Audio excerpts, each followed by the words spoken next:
Yes, that's right. MMA, everybody, on this Friday, June 25th, 2021. And we are on the eve of UFC Vegas 30. Going down tomorrow afternoon. It's going to be capped off by a top 5 heavyweight matchup between Cyril Gane and Alexander Volkov inside the UFC Apex. And for those looking for an earlier start time for these fight night events, you're getting it tomorrow. The prelims are going to kick off at 1 p.m. Eastern Time, 10 a.m. Pacific Time on ESPN+. That's very exciting. So we welcome you to the live UFC Vegas 30 preview show here on MMAfighting.com. I am Mike Heck. I do not do this alone. We have the Prince of Positivity, Alexander K. joining us. Greetings, my friend. Greetings, my best friend. Greetings, my other best friend, who we will reveal soon. I am very happy to be here. I wish more sports the fans would just chant the sport itself as opposed to a team or a player name. Like, I wish during the playoffs we would just hear like basketball. Both teams. Like, I'm enjoying this game so much, and I have no particular, like, I'm from out of town. I have no particular rooting interests. I just love basketball. I'm enchanted. I wish we had more of that.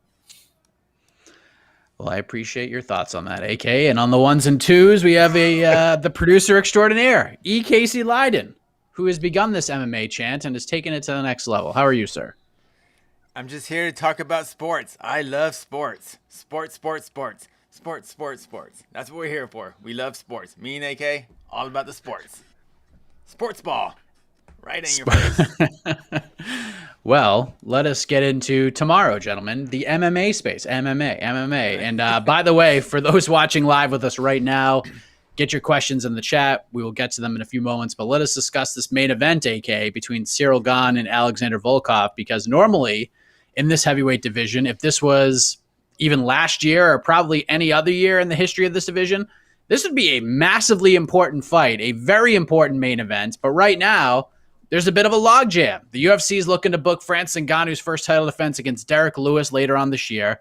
There's, of course, the looming John Jones factor. There's Stipe Miocic, who is also in the mix. So it just seems to me, AK, as important as this fight is on paper in terms of the rankings, the sizzle isn't quite on the steak, if you will. Is that how you sort of look at this as well? Timing just kind of sucks, for lack of a better term?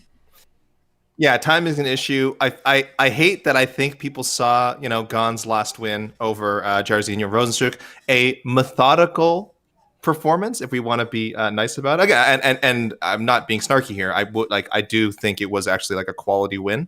I just understand if anyone who sort of watched it was maybe not over the moon with their their projections now for Gane potentially being a heavyweight champion. It didn't change my opinion of him at all.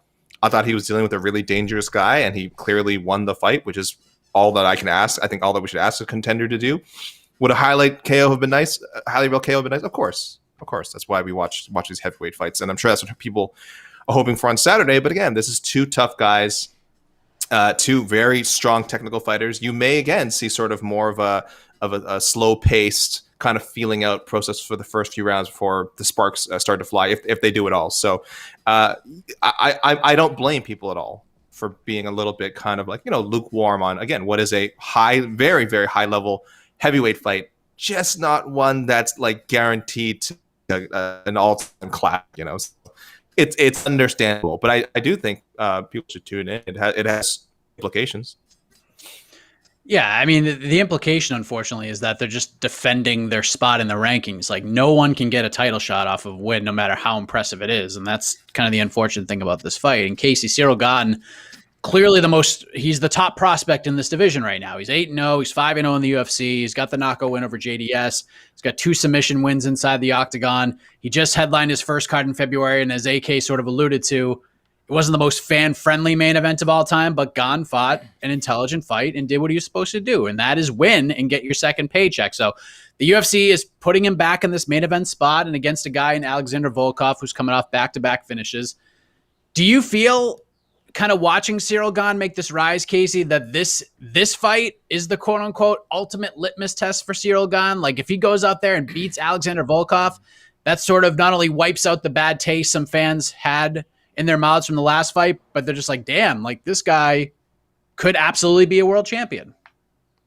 Oh, actually, I wasn't even aware there was like a bad taste with Ciryl Gane in his last fight. I thought his last fight was fine. I mean, like AK said, it was a solid victory over a very dangerous opponent. Maybe I don't know. I don't know why. I think it kind of. I don't want to trash this fight because it's obviously between two very, very, very good heavyweights. But timing is everything, and like this, it's kind of like this fight. It just doesn't mean much. I think if there's a big knockout, either way, I think it can be kind of forgotten in their next performance or overshadowed in the next performance. If Volkov wins big, but then he loses big in his next fight, then we're kind of back to where we were. I feel like this fight is just kind of it's a good fight, but it doesn't. Yeah, like you said, it just doesn't mean very much to the heavyweight division. And when we have for the main event for a fight night, we kind of expect something to come out of it. Like this guy's gonna fight for the title next, or he's gonna fight for the number one contender. And we're just not going to get that from this fight, no matter what happens. So, while I'm excited to see it, just there's no real deeper meaning to the rankings and to the division, unfortunately. Yeah, at best they're probably fighting for a backup spot for the title fight. Like that's the best that they could probably hope for. Yeah, yeah. See, but for me, I'm like I don't know, and I've said this on other preview shows, probably as recently as like 2 or 3 weeks ago, because I'm sure there was another card where we're like, oh, okay, main events, where's the title, meaning. But I'll just repeat it. I'll be a broken record eventually. That like I just don't feel like every main event has to have and every big fight has to have it has to be about, what does this mean for the division and what does this mean for the title? Can we not just enjoy two large, well-trained martial arts gentlemen, getting into a fight?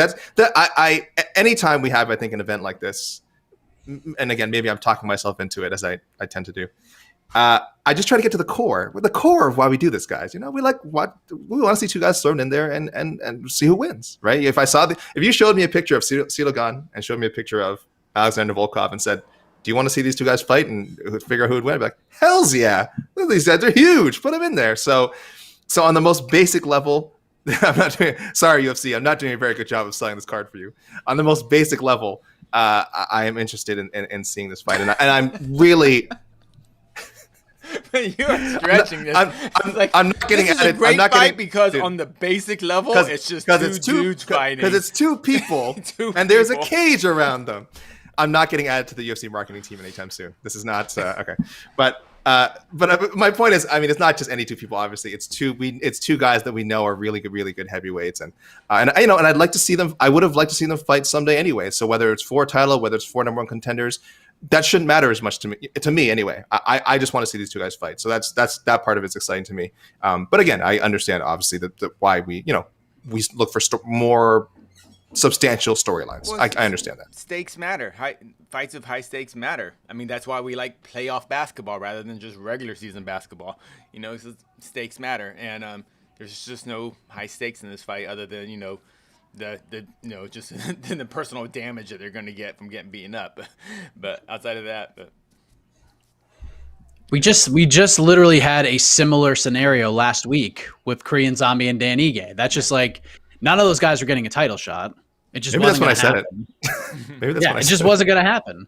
But I mean, again, we're just like, wow, Dan Ige and Korean Zombie are fighting. Yes, sign me up for that. I don't know if I get the same feeling from this fight as we did last week. I like the fight. I'm not trashing the fight. It's just weird that you get two top 5 heavyweights fighting each other, and for a very rare time in the history of the UFC's heavyweight division, it doesn't mean anything in the grand scheme of things. They're just fighting for their same spot. Like, no one's dropping out of the top 5 with a loss, more than likely, unless someone gets starched in 30 seconds. It's just going to be a fight, and someone's going to get paid more money than the guy he beats, which is, it's still a fun fight. It's just weird. Maybe something happens. So again, they're fighting for potentially who could be the backup. But according to our good friends at DK Nation, Casey Leydon, right now they have Ciryl Gane as the -155 favorite in the comeback on the underdog Alexander Volkov. is at plus 125. So are you, judging by the look in your face, I'm going to say that your answer is yes. But are you surprised by this? You got the 8-0 fighter being favored over a very big and dangerous guy with more than 5 times his professional MMA experience. Yeah, I am surprised by that. I'm picking Volkov in this fight. He's just shown more, mainly because we've had more opportunities to see him fight. Like Gane is just Gane clearly is a top prospect in the sport, even though Volkov and Gane are essentially the same age, but fight experience. That's why we're kind of still calling Gane a prospect. But yeah, I'm surprised. I'm surprised that Volkov is underdog. I thought he was. I don't know. Why are we down on Volkov a little bit? Is it just off the Derek Lewis, Curtis Blades loss? I guess. Yeah, I mean, I think it's the mystique of being unbeaten. I think the mystique of being unbeaten takes you a long way. I mean, we know this. We know this in the odds. Look at if you want an example, look at Bellator. Some of the Bellator odds when they're pushing some of those guys coming up like 4-0, 5-0, 6-0. Those guys, depending who they are, get odds that are like minus 600, minus 800, and it's like we don't know. And often people don't know much about them or their opponents. It's just like, oh, this guy's 7-0 and he's a former Division I wrestling champion. This guy's 18 and 12. So it's like logically you're like, well, shouldn't the guy with more experience have a better chance? But again, that zero, having that zero next to your name goes a long way. I'm not surprised though that Gane is. Well, I get Gane too. I mean, if you do just judging by the who looks better coming off the bus, it's real Gane. Jeez, that guy's a beast. Surprised, but not surprised, but not surprised. How about that? Volkov's like quietly scary though. Volkov is like, oh my god, he's so big. Yeah. Like, he's just so tall, right? And but the thing with I'm a believer that Gane is. I would be shocked if he never competes for a UFC heavyweight title. Again, we've seen stranger things. We've seen dozens of fighters come down the pipe where we're like, oh, this guy's definitely gonna compete for or be a world champion someday, and then they never even get a title shot. But if I were to bet, I mean, I'm all in on Gane. I'm not surprised he's favored. I just think he's such a prodigy. If you can be a prodigy for a 31-year-old prodigy, but I remember seeing him when he was like 2-0, 3-0, 4-0. A lot of his fights are on Fight Pass, so we're lucky we've kind of been able to watch him develop. And even in those early fights, just the way he moves is just so spectacular. So he's got the athleticism, he's got the instinct. And again, for me, I really, like you said, Casey, I actually thought the Rosenstruck fight was encouraging because it showed this other side of him, a maturity that most 8-0 fighters or 7-0, which he was at the time, they don't have that. So I will get to picks in a second, but I totally understand why he's favored. And again, I tell people to bet on MMA, but I don't think it's a terrible bet. Okay, well, make your pick. You laid out the groundwork. Let's spread it out. Let's see this plant grow, AK. Where am I going? Okay, I'm gonna go. Well, obviously, I'm going Gane. I mean, that's no secret. I'm going Gane. Can he finish Alexander Volkov? I need to look. Let me see. Volkov has 4 losses by finish. 1 in the UFC, but that was one of those weirdo Derek Lewis losses. So you almost kind of can't count those. They're just so they're impossible to replicate. I'll go Gane. It's such a safe thing to say. Gane by decision. I think there is a ridiculous amount of value on Alexander Volkov in an underdog spot. This is a guy who has certainly gotten on a very effective strength and conditioning program. Like, he's still very big, but now he's put on like 15 to 20 pounds or more of extra size. And at first, like when he stepped on the scale to fight Walt Harris and he weighed in at 265, I thought it was red flag. But man, he has proven me wrong. I think Gane has a very high ceiling in the sport. A loss definitely isn't as devastating to him in the grand scheme of things as it would be for Alexander Volkov. I think for Volkov, it's kind of like you got to keep winning if you want to get a title shot. And if he suffers a setback, he may not ever get there. I feel like if Gane loses, he could still get back. I think Volkov's distance management, his power, the effectiveness with his kicks, especially when he goes to the body and starts scoring to the body and the legs, that could pay dividends. So the experience also is something that has my attention. So yeah, I'm going with Volkov here to pull off the slight upset. I think the body work will add up in the first few rounds. I think he could get a finish in this fight. I think Gane's going to get this is going to be one of those fights where we're like, if you go through the history of Ciryl Gane, this is kind of like Miguel Baeza fighting Santiago Ponzinibbio in my eyes. Like, he's going to look good. Gane's going to have his moments. His stock may still rise coming out of this, but it's going to be one of those fights where we're going to be like, okay, where does he go from here? Like, is this a loss that he learns from and grows from, or is this like kind of a downfall? And I feel like it's going to be the former. I feel like Gane will bounce back and come back better and stronger from this, but I feel like this is a tough one, man. This is a tough one. If there's a title fight on the line, maybe I'd look a little different, but I don't know. Volkov just seems like a safe pick in my eyes. I feel like he's going to have a big day tomorrow. So I'm going with Volkov to finish.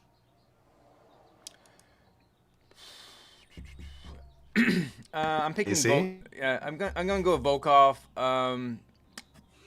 Mostly because we kind of know who Volkov is, and I feel like he's getting better. I feel like he's learned from. He's a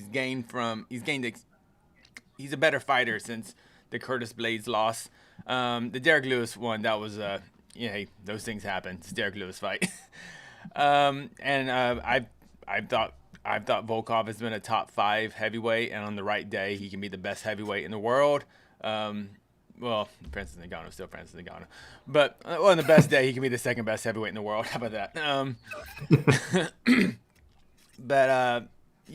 Unless Ciryl Gane's takedown and grappling top control game if he's going to show me something I've never seen before, maybe that's his path to victory over Volkov. But I think if it's strictly a stand-up fight even in the small apex cage, Volkov should take this. But if Gane can put a Curtis Blades type of game plan against Volkov, with Gane's dangerous stand-up, there is a path to victory for Gane, clearly. But it'll be the fun part will be, hopefully as spectators we'll get to kind of see a part of Ciryl Gane that we haven't seen before, and that could be exciting. And but right now, from everything I've seen of their past fights, I'm pretty confident Volkov should win a solid decision. Curtis Blades for that. I mean, for the Volkov against Curtis Blades, weight hit the scale. It's at 247 pounds for that fight. He had a cut to make 265 for this one. So he's obviously took a lot away from that fight. He's a massive dude. Yeah. Gigantic. It's gigantic. So interesting main event. I wish the stakes were a little higher. Any different time, this would be a much bigger fight. It's not their fault, obviously. It's just this is a perfect. Listen, this is a perfect. What's it going to be? I guess when they call 7 p.m. No, 6:30 p.m. on a Saturday Eastern time main event. All right. Yes, get your burgers and dogs ready, cook them out on the grill, and get ready to watch some heavyweight MMA. And you're going to see more of it because the co-main event, Ovince St. Preux going back up to heavyweight to face Tanner Boser. Very interesting fight. Boser, as we initially reported, signed a new deal with the UFC. So that should be fun. If you want to get OSP's thoughts on how that came together, you can go back into the archives on YouTube. Check out that interview. It was a lot of fun. Ione Barcelos is back against Timur Valiev. By the way, I love how Dana White does the if you don't know, now you know things. And he mentioned this fight like we didn't know this was happening. We basically said like this fight should be the co-main event or on the main card.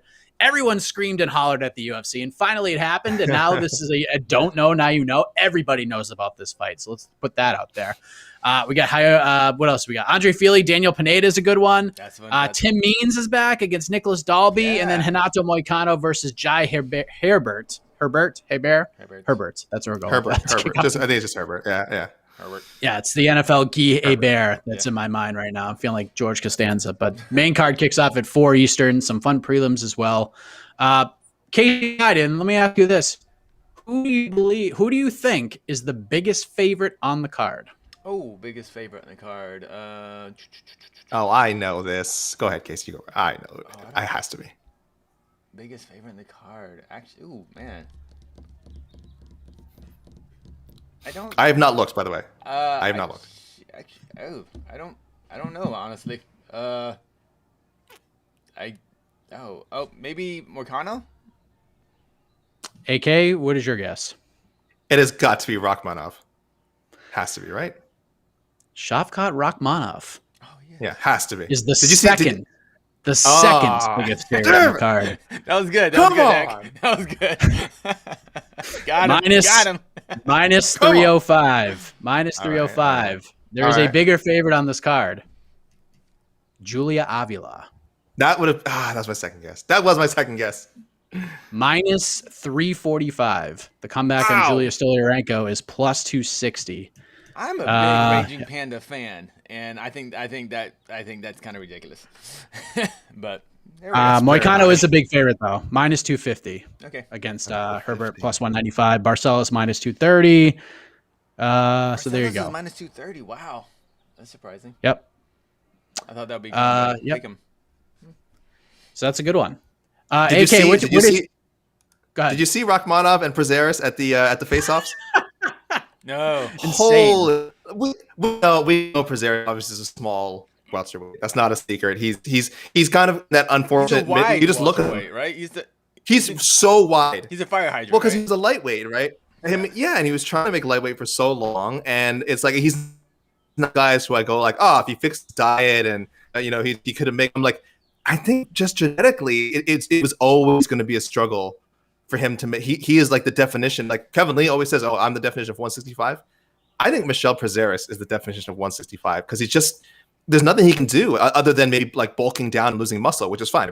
That might be an option too, but that's not who he is. He's a really super muscular guy, and it was ridiculous. He must be I swear he looked 8 inches shorter than Rachmanov. So I'm amazed that's not maybe after people see the face-offs that there's a lot of money's going to come in on Rachmanov. Did Rachmanov just the physical mismatch crazy? Did he travel with his wolf head?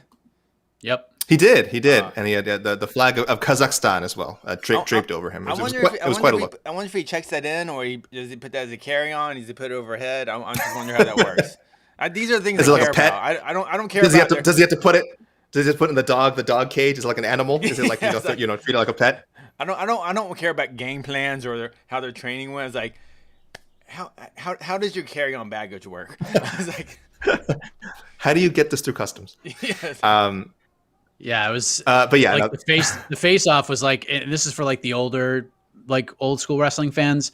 It was like the '93 Royal Rumble where Giant Gonzalez made his debut and he got face to face with the Undertaker. Like that's what the stare down looked like because Giant Gonzalez was like 8 inches taller. It was just crazy. You're like, wow, these are like two completely different like human like layouts. It's insane. And they're both 170. What are they listed at? Even layouts I like that. This is UFC. This is UFC 1 stuff. That's why I'm so excited with this matchup. Prazeres, we weren't kidding. Prazeres is listed at 5'6". Rachmanov is 6'1". So we weren't joking. It's 7 inches of height. It's insane. That's not normal at He's got to be welterweight. the shortest welterweight, right? In the UFC. I I think by far, yeah, at least like 2 inches. Okay. AK, what's your pick for fight of the night? Looking at it on paper, what's the one you're like, Oh. oh, this has got to be ridiculous? Well, I think this will be a little more competitive than the bettors think. I like Julia. I think I loved it when it was booked.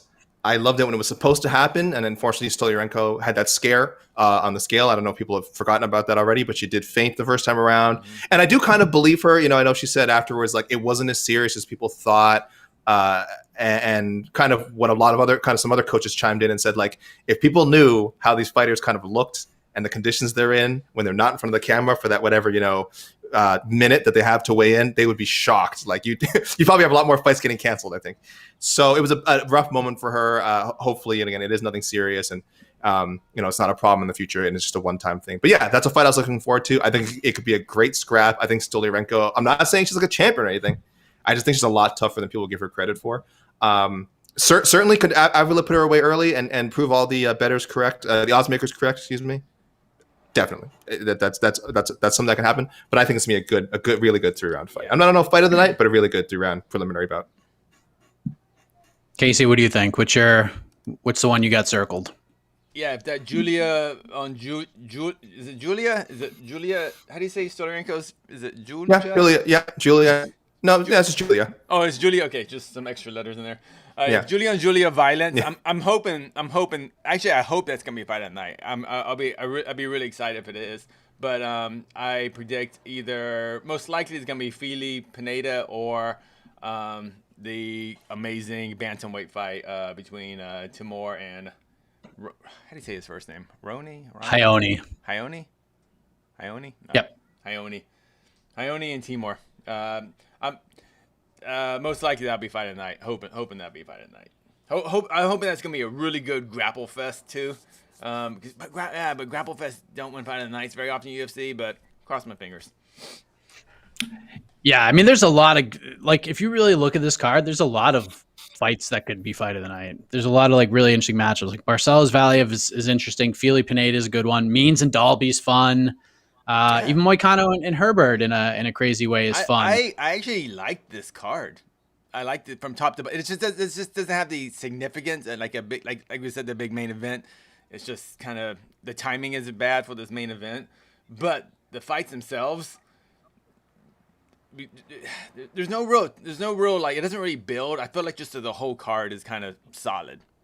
There's no, that's what I kind of feel. Yeah. No, I know what you mean. Like, it feels like I'm looking at just the card, even the main card. You probably could have put almost any of these fights as the co-main events, and it would have been like, okay, yeah. Oh, and you could have like Bozer OSP could be the co-main event. It could be the opener, and I wouldn't be like surprised either way. I'd be like, yeah, good opener, and then I'd be like, oh yeah, good co-main event relative to the other fights on this card. So, yeah, there is a certain flatness to it. It's not like yeah, in a pot, sure. Yeah, there's there's a consistency to it. Yeah. You know what I mean? It's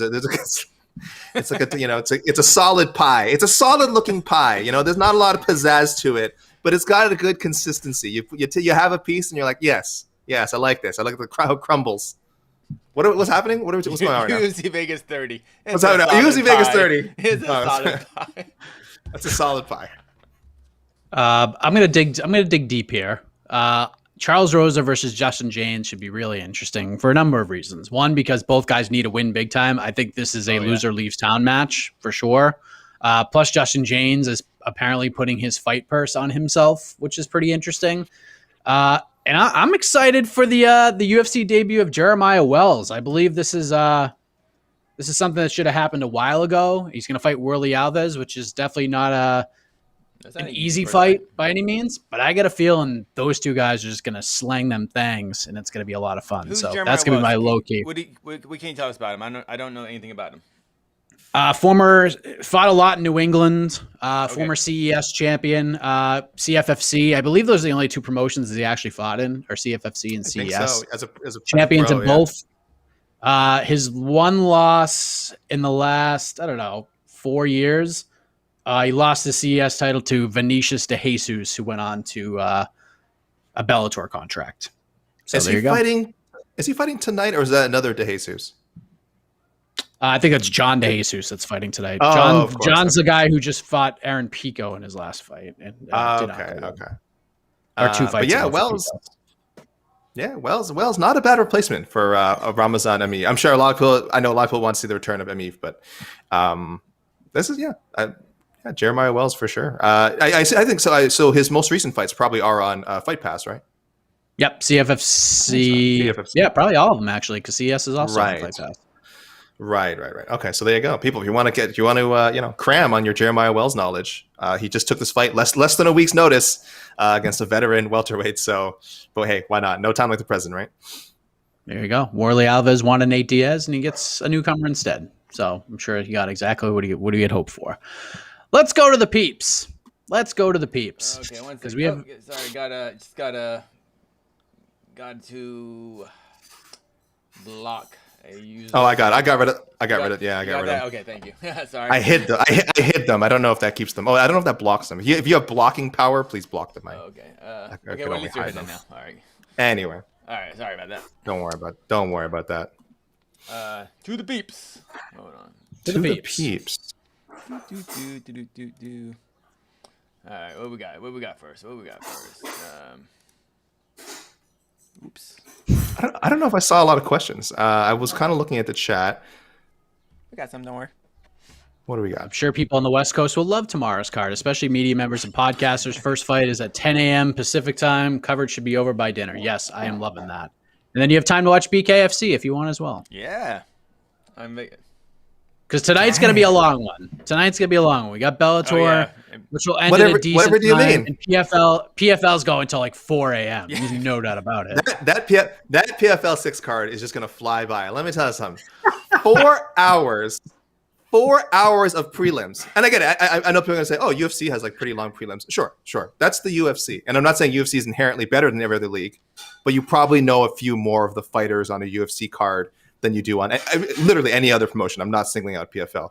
So when you're a slightly smaller promotion and you're having a 4-hour preliminary card, good, more power to you. That's amazing. And then the main card doesn't start till 10 Eastern time. So Kayla Harrison will be rolling around onto people's television sets around again. I think like Clarissa Shields fight around like, oh god, no. There's only 4 main card fights. They can't do that. They can't stretch it out like that. Bellator's main event. There'll be a new interim champion crowned. The scrums will be over well before Kayla Harrison makes the walk. Well before. That's my guess. Kayla Harrison, breakout fighter of the year. I think he might. Yeah, PFL, because they have a lot of. I mean, look, they have a very polished television product, which can lead to some filler if there's a quick finish. I don't know if you guys watch the weigh-ins or have watched any of the recent weigh-ins. They don't blow through the ceremonial weigh-ins like a UFC show. They don't just go like boom, boom, boom. They do 2 weigh-ins. And then they do like a little profile on the fighters, which is good. Again, we always say they should give more information on these people, but it's so like their weigh-ins I think took almost an hour. Their ceremonial weigh-ins took almost an hour. I'm not joking. I was like, oh, I love weigh-ins. And I'm like, oh, I don't think I watched the last couple. So I was like, oh, I'm going to sit down and watch this one. And I was like, wow, this is taking a long time. I wish these events were ESPN Plus exclusives. Because then, like, you don't need the filler. Like, you could still sprinkle in a commercial or two, but we don't need filler. Sure. We're not on any kind of time, restraint or time fill. We don't need to be in at a certain time and out in a certain time. You just go boom, boom, boom, boom, boom. Like, take whatever Cage Warriors is doing, do that. They're on their second card in 2 days, and it seems like one mega card because it just goes by so fast. It's just way more enjoyable that way. Casey, I see a comment. Someone named Klaus saying, "No one wants to see sports science on the screen." In regard, how dare you? How dare you, sir? I'm all about. I love competition in MMA. I think competition just makes the sport. So between promotions, just makes the sport better for fighters, for fans, and I want to support PFL so much, but. God, there's just too much stuff on the screen. Listen, I'm a man of science. You guys know this about me. My passion is, of course, writing about MMA and talking about MMA. But at heart, I am a man of science.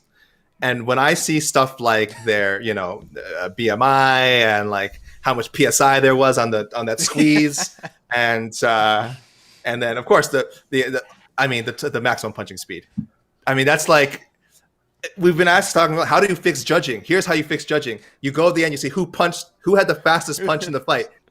Clearly that guy won. What needs to be disputed here? What are we doing? I like some guys getting his butt kicked on the ground. Like, yeah, look at that. He's taking those strikes at a solid 8.2 miles an hour. I'm like, okay. How is he doing this? I will say, I don't know. It's just, in all seriousness, the what's the stat they have? What's their proprietary stat that's like judging? FRM. What is it? It's like complete. Oh my gosh, fighter. It's like they have a stat at the end that is meant to be a calculation of everything that happened in the round. It's not. It's not horrible, but there are some moments where it's weirdly off. I think if there's a finish, it kind of throws it off. Or it's weird. It doesn't know how to calculate certain things. So there was some screw. I know there's been some screwy looking. I mean, like people who they've been caught like in triangles for like 4 minutes of a round, and then still by the FF stat, they're like I should look this up or something. You know, but one thing I do like about PFL a lot is that's the one of ring the issues. the ring announcer. Who's the lady, the ring announcer? Lillian Garcia. Oh, Lillian Garcia. I She's love Lillian wonderful. Garcia. She's great. Sorry, she doesn't get enough shine out there in the MMA world. I feel like good pickup by PFL with Lillian Garcia. Yeah, she brings a certain quality to it for sure. Yeah, no, definitely a fan. But thank you, Claude. Thank you, Claude, for the comment. What else? What else we got? I believe, by the way, I believe Sean Grandy will be doing the play-by-play tonight for Bellator.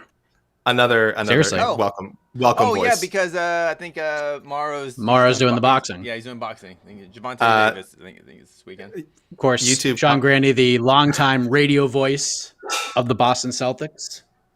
Yeah. Had to mention it. Of course. YouTube on one of the guys on YouTube, the kid from Hex says he's called it the algorithm fighter social credit score. There you go. Yeah, I think that's what it is. I think that's what it's called. Yeah, I was trying to look it up. Yeah, I think that's right.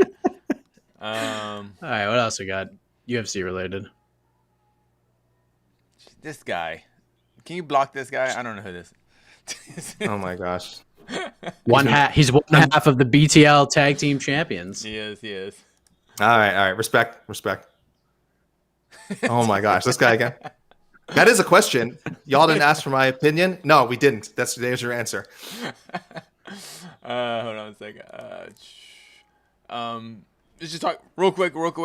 Just get it out of the way. I think Badovsky wins. I'm going Johnson. Hold on, it's not a question mark. It's a question with an exclamation point. Exclamation point. Who wins, Johnson versus Moldavsky?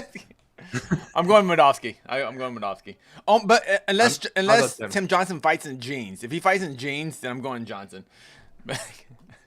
Yeah, if this is a Texas street fight, Johnson wins all day. Yeah. But if this is a mixed martial arts competition, Moldavsky wins. Unfortunately. Sorry. This guy Jed was just spamming our He's not wrong. We should be talking about it more. Here we go. One more. We just did. Yeah.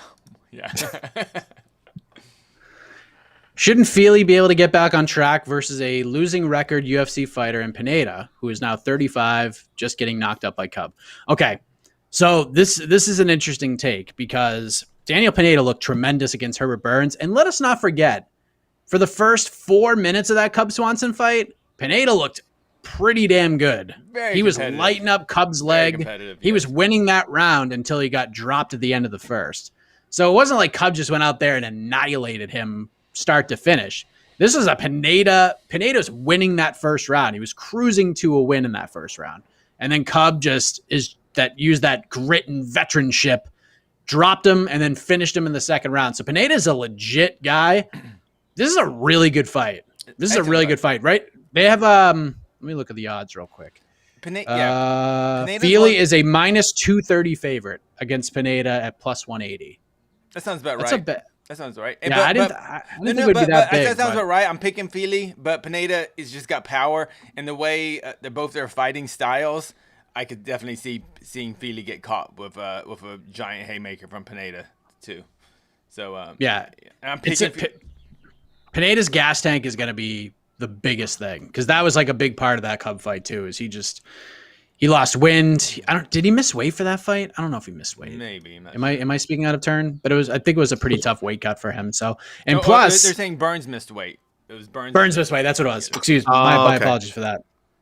Yeah. So, but Pineda's cardio was certainly an issue in that Cub Swanson fight down the stretch. Not saying that Cub wasn't going to beat him anyways, because Cub just looked great in that fight. He just seemed on once he got past that line of let's go. He went, and that was it. Plus, it'll be interesting to see Pineda and Ike Villanueva. Pineda coaches Ike Villanueva. So if I can go out there and get a win, how much will that help Pineda? Vice versa. What if Ike loses? Will that affect him? Who knows? I don't even know if he's going to be cornering Ike or not. That's an interesting thing to wonder about as well. So Feely should be able to get back on track since the betting odds are at minus 230, but it's a good, gritty fight, man. I like it. Yeah, I like it a lot too. Pineda's just so dangerous. Yeah, and you can't count him out. Yeah, and Pineda's I'm not gonna say Pineda is a top 10 featherweight or he ever will be, but he's definitely a kill or be killed type fighter. And unfortunately, when he fights the higher level guys, is usually the killed part. but but yeah, great fight. Pineda's a type of fighter that should be on any big name promotion. Has just a good action fight, middle of the card, and this is actually where the UFC has him. So excited for this fight. This is a great fight night card, and it should be good. It should be a good fight for Fili. If Fili, people still believe in Fili to potentially be, a top featherweight. He's always kind of right there, then he loses that fight, but we'll see. Yeah, good fight. Like it. What else we got? Oh man! Oh yeah. Sorry, just lots of. Man, lots of people are excited about that fight. The people always are. He's one of the guys. Yeah. Yeah, I mean it's a good fight, and it was what? It's only been on the card 2 weeks. It's like one of the last fights added, right? I gotta go. Means Dalby. I'm so excited for Means Dalby. I think that's one I want to see for a while. I'm a big Dalby fan. I like him. I think that's gonna be really good.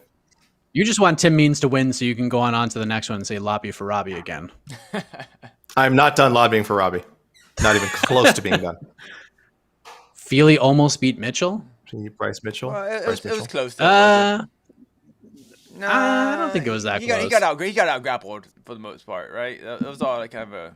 I can't remember everything. I think he's talking about maybe the Sodiq Yusuff fight. That one was pretty close. Yes. Andre Feely's the lead singer for his band Born Breach. Check him out. I will have to do that. Look at Dr. Alan Grant. I liked it. There's nothing but gems from Dr. Alan Grant. He's so hip. Like, he's ask him about dinosaur cloning or ask him about underground punk rock bands from Sacramento. He knows everything. This guy knows everything. I'm definitely going to check that out. What else we got? Let's see. Oh. Well, thanks, Serge. Oh, thank you, Serge Kratos. You know what? It's mostly just people talking about Judd.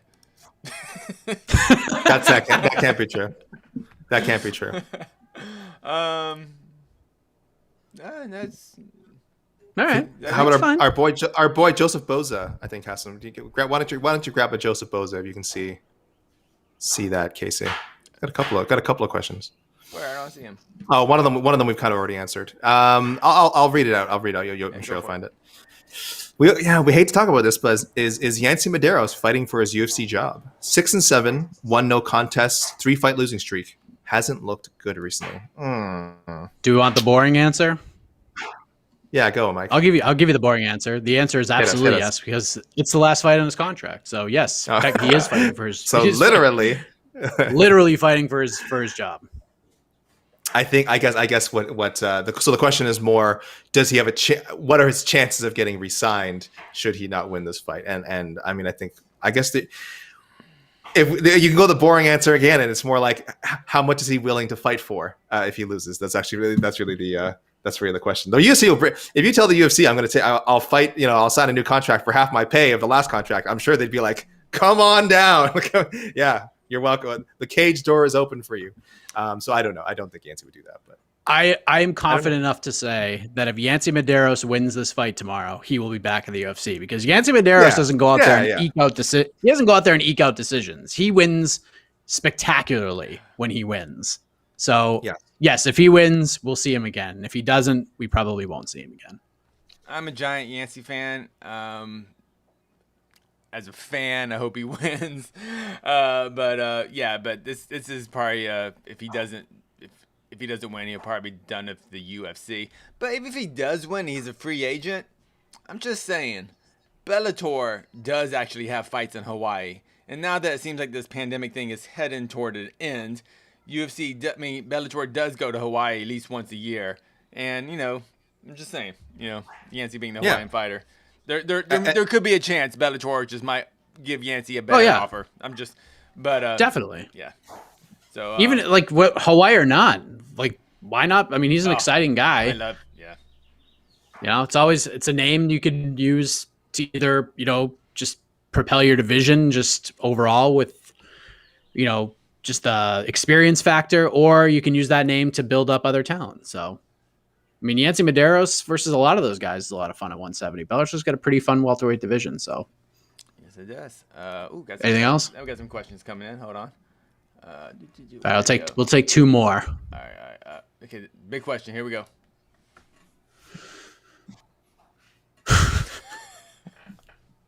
AK? Are we indulging this guy? Yeah, I think we should. I'll tell you, This has been a big topic.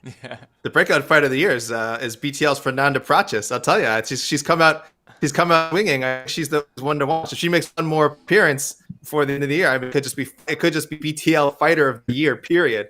So, I mean, there's my answer. All right.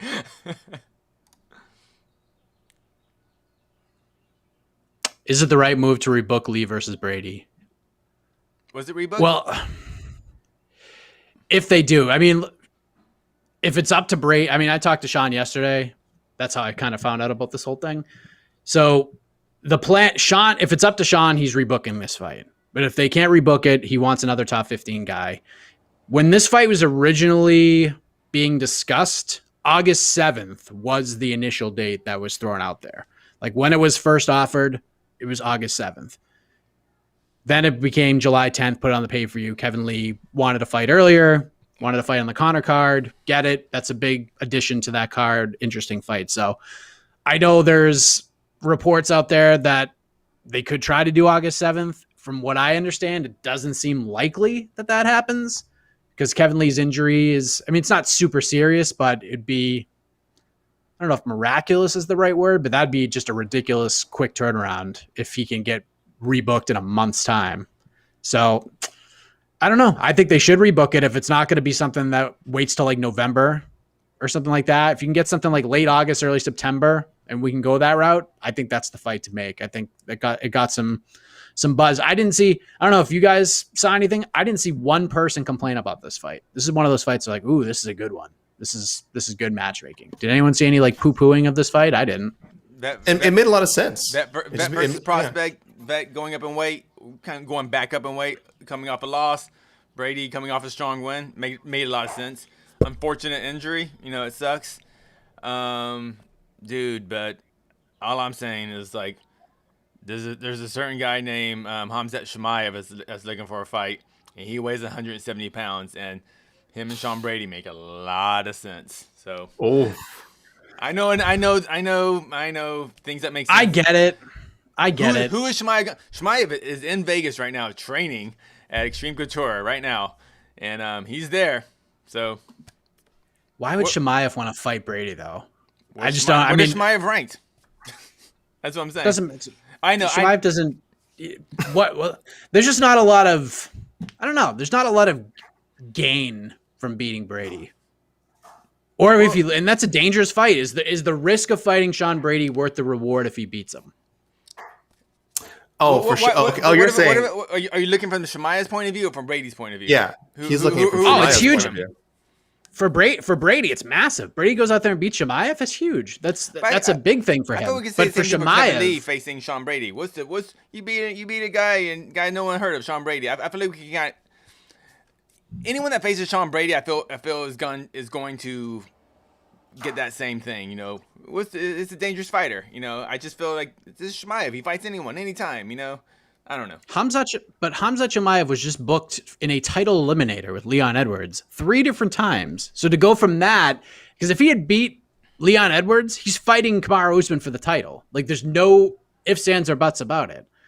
That's a big step back for a fight that is, I'm not going to say equally as dangerous, but super dangerous, and you don't get the same reward that you would fighting a lot of those guys. But like we said about the main event, if the timing ain't there, the fight don't make sense. And Chimaev Edwards, with the timing of that, kind of made sense. Now with Chimaev, out for like how long has he been out for? It feels like a year. October was the last time he fought. Okay, October. When we were used to seeing him fight September, every 15, excuse me. September. So we were used to seeing him fight every 15 minutes. So now he's been out for like 8 months or something like that, 9 months. So I feel, I don't know. You could actually make the argument now that Leon Edwards versus Hamzat Chimaev makes just as much sense as it did several months ago after the way that fight with Nate ended. Guys, can I read a take from MMA Parlay King in the comments? Do it. He says I would Brady be will honored. win. He says Brady will win that fight and steal his clout fighting Fighting Chimaev is better than fighting for the title. Whoever beats him steals his hype. That The is Parlay King has a. spoken. I don't know better than the title, but maybe the second He has best thing. spoken. Maybe the second best Thank thing. you. I can't top that. Listen, I don't it's have my own good. take. It's great for Brady. It's great for Brady. People are talking about Sean Brady. I think It would be. I agree with Mike. It would be a better fight. It would be a bigger fight for Brady than it would be for Chimaev. 1000%. But I do think there's value in it for Chimaev. I do think because I'm so sure Brady is a future world title contender, but I just don't know if people know that. Most people know that yet. I don't think he's reached that point yet where everyone's like, oh, I need to see Sean Brady fight, and I know everyone like immediately starts talking about like, oh man, he's 2 fights away from a title shot. I don't think people say that like they say about Chimaev after that 3-0 start to his career. Everyone's like 1 fight away, 1 fight away, give him the title shot. And I was like, this is crazy. So we don't have that with Brady yet. But Chimaev has a fight against a top 10 guy. Who? Neil Magny's been wanting to fight this guy for a year now. Why can't we just make they're that not going to fight? do it. It's right Because there. you keep asking Why? for it. Because people Why? want it. I'll be Jose here. People want it. It makes too much sense. So the UFC will not do it. I would rather have Brady fight Lee and have Chimaev fight Magny because you have the chance to build 2 new divisional prospects, 2 guys in the rise to mix in with that deep division, 2 new contenders. If you match Brady and Chimaev up as much as I would like to see that fight, and I would favor Brady in that fight, by the way. I don't know. I feel like it could be a bigger fight down the road is what I'm saying. There's times where like, if this is the bantamweight division, match them up because you have like the top 35. You can like mix and match a lot of those guys. Welterweight's a little bit of a different story. So we could wait on that fight. Chimaev Magny does make the most sense. Because, oh my God, yeah. Because the UFC, let's be honest, the UFC is never going to get behind Magny as a true title contender that can sell pay-per-views, but have him up there against Chimaev, yeah, that makes a lot of sense. And is he tied with GSP right now for most welterweight wins, or is he 1 behind him? Magny? Oh Yeah. obviously. He's got to be up there. I'm not sure actually, but I'm not. Yeah, he's in there. I don't know if he's tied with GSP or if he's 1 behind him. But either way, like that's part of the story too. Like if he gets that like historic win and does it over Chimaev, like you could just build upon that. It's not going to be a massive star. 1 behind. He's 1 behind. So he ties GSP and beat Chimaev and could beat Chimaev to do it. Gets a little bit of a rub there. By the way, I like this comment from Francis Marshall who said, I kind of, there it is. I know I lost it, but it was, Sean Brady is Chimaev if he had to work his way up the rankings fairly. Oh, I like that. Spicy. That's spicy. Yeah. Sizzle. Yeah. Sizzle. Brady should have been and Brady, if for those who follow like the regional scene and like especially in the tri-state region of the United States, Brady should have been in the UFC long before he actually got into the UFC. Why? Was it just contract? You just didn't get the right contract, or do you know? Because to me, when I see Sean Brady, just as a casual, just a viewer, he looks the part, he fights the part, he talks, he's good on the mic, So I mean, he's a handsome gentleman. I didn't get why there was hesitation bringing him up into the UFC. I just wonder. Yeah. Yeah, me neither. It just seemed to take way longer than it should have. But he's in now. He's in. And obviously the UFC believes in him because they gave him Kevin Lee, so. Yeah. He got Court McGee for his UFC debut. Which is always a tough fight. But got a lopsided decision. Yeah, and the fact that he made it look easy, made it look easy. Obviously, it wasn't easy. He had to earn that victory. But yeah. Look at this guy. Why did you put it on screen? He's been spamming the chat. Did you put it on screen? Yeah, now block him. Casey, don't encourage him. Don't encourage him. If you watch between the links, oh my gosh. I think it was 2 or 3 weeks ago. We talked about the booking of that fight, and Jed said it doesn't do much for Sean Brady because his name is Sean Brady, and everybody, I believe you said everybody went to school or has somebody in their town named Sean Brady. It's like too common of a name to be a star of some kind. I don't know. Whatever he says. Well, a cool nickname would help him. I don't know. Yes. I'm just He saying. needs a cool nickname. Okay. Before we get out of here, I think we talked about this fight for like 2 seconds. It deserves a little bit. Oh, more, right. I think. How do y'all think OSP versus Bozer goes, and what's next for both men, depending on the outcome? I mean, I don't know, look, man. I'm saying, look, we talked I about. think that's why we talked avoided about it because we do very much. No, look, we talked about the main event not having any like implications, any long-term implications. I can't imagine why this fight. I know. There's a thing. Okay, well, Bozer, I think it'd be his third straight loss, but his fight with Latifi was really close. I think a lot of people thought he won that. Even the Arlovsky fight, a lot of people thought he beat Arlovsky too. It was like Yeah, so I don't I think the didn't. UFC views him. I don't think the UFC views him in that poorly. I mean, 3 straight losses is 3 straight losses. If they cut him, I wouldn't be surprised. I just don't think they will. He's doing them a solid here. He's stepping in on short notice for Maxim Grecian. OSP is never going to be. He has 20 more fights left in his UFC career. He's never going anywhere. He's just always around. So, how do I think it goes? I'm actually picking OSP. And what's next for both? I don't know. That's a Sunday question, Mike. Honestly, I need to put a lot of thought into that because I have no clue. Yeah, I have no idea. MMA decisions, about half the people had Bozer beating Arlovsky. And even if you did have Bozer losing that fight, even his last 2 fights, it's like they were kind of like it's 30 minutes of nothing almost. Like Tanner Bozer didn't get beat up in any of those 30 minutes. He just kind of lost rounds. So I still am on the Tanner Bozer hype train. I like the way he fights. I like him as a personality. I like his look. OSP is not an easy fight. He gave Ben Rothwell a tough fight at a heavyweight, and that was OSP's first time at heavyweight, I think. And if I recall from your wonderful interview, Mr. Heck, with OSP, a great interview by the way, of OSP. That was kind of OSP's always been kind of boring on the mic, to be honest. But I don't know. There was something different with OSP on that interview. So go to our YouTube page and watch it. I think OSP is gonna handle this weight a little better in this matchup. And now he's not going against a giant of a man, Ben Rothwell. He's going against a regular size heavyweight, I guess, with Tanner Bozer, a big 205er, to be honest. I'm actually picking OSP in this. It's gonna be a tough fight for Bozer. And I like Bozer, but I think this is actually a tougher fight than his last 2 losses, unfortunately for him. Yeah, I lean OSP, and I think a major factor, and shout out to my good friend James Lynch, who interviewed Tanner Bozer not long ago.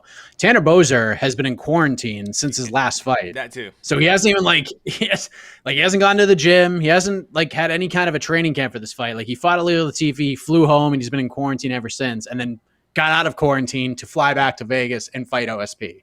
So I don't know how that's going to translate. That some fighters, it's like, man, I got to have the training camp and I got to watch film and do all this stuff. And some fighters just I don't need any of that stuff. I don't need to think about it too much. I don't want to overthink it. Let's just get in there and throw hands and have a fight. So we'll see. I didn't want to talk about it that much because it's such a wild card fight. It's cherry on top of the sundae. So whatever happens is a bonus. It's a victory for all of us. Yeah. Yeah, it's so thrown together. And it's such a weird thrown together fight. I love it. I love it, though. I actually like the fight, and it's not their fault. They're the co-main event. They didn't go, hey, Dana, we have to be co-main event or we're not fighting. They didn't. That was the UFC's decision. So I know people are kind of hating it for that reason, but don't hate the fighters for that. Get mad at the matchmakers or how they position fighters hard. Oh, yeah. I just want to put that out there because I think they're 2 quality fighters. It's just it's not the co-main event, but picking OSP. Okay. We good? That it? We good? All right. Oh, one more thing. Oh, I finally found it. I don't know why it was so hard to find. The PFL proprietary scoring system. 30 minutes It's called ago. Fighter. I've been working on it this whole time. Fighter Performance Rating, FPR, Fighter Performance Rating. That is the ultimate fight deciding stat because computers decide it, and those are the judges of the future. Is there any stats that FPR, the winner versus the actual winner, are they 100%? Or no, it can't be 100% anymore with the Rory loss. Look into that. Look into that. Don't send me down another hole. I've literally been just trying to. I spent the last half hour just trying to find the term, and now you actually want me to do some more research. Come on, you want me to do research like a journalist? Come get out. Get out of here. Get out of There here. you go. Could be a great divide one day. Are computers the future of judging? Stay tuned to MMAfighting.com. All right, we're out of here. Stay locked on MMA Fighting for PFL coverage, Bellator coverage, all the results, stuff going on. We should probably have some scrums on the YouTube page coming out of both events, so stay tuned for that. And then tomorrow, back here at 12:30 Eastern for the People's Pre-Fight Show, 30 minutes before UFC Vegas 30 kicks off. We'll have a post-fight show, and then we'll have coverage of BKFC tomorrow night as well. So plenty of combat sports action, plus the boxing. Lots of boxing tomorrow night too. So it's gonna be a busy weekend. So. Yeah, everything going on. So much stuff. So until then, for Casey, for AK, I am Mike Heck. We'll see you tomorrow, everybody. Happy birthday, AK! On my birthday. What? That's so weird. I just seen edible arrangement. Stop. All right. Nope. All right.